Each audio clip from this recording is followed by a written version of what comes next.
নমস্কার বন্ধুরা, আজকে আমি রান্না করব মূলোর তরকারি। ছোট মাছ দিয়ে জলপাই দিয়ে মূলোর টক।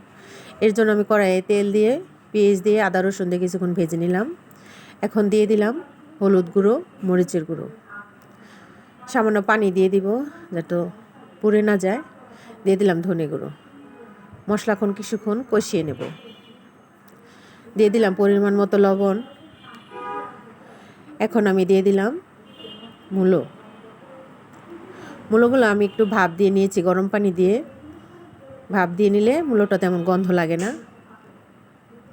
কিছুক্ষণ কষিয়ে নেব। এখন দিয়ে দেবো এখানে আমি বেগুন। তরকারিটা খেতে ভীষণ মজা।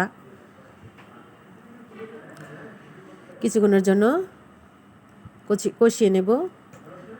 সবজিটা প্রায় সিদ্ধ হয়ে গেছে। এখন আমি ফুটানো পানি ঝোল হিসেবে দিয়ে দিলাম এবং দিয়ে দিলাম কয়েকটা জলপাই টকের জন্য, এবং দিয়ে দিলাম ছোট মাছ।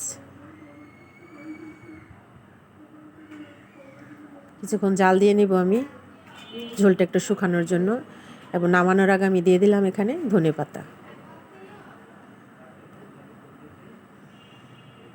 আপনাদের কাছে কেমন লাগে তরকারিটা সবাই জানাবেন। আমার রান্নাটা কেমন হয়েছে সবাই বলবেন।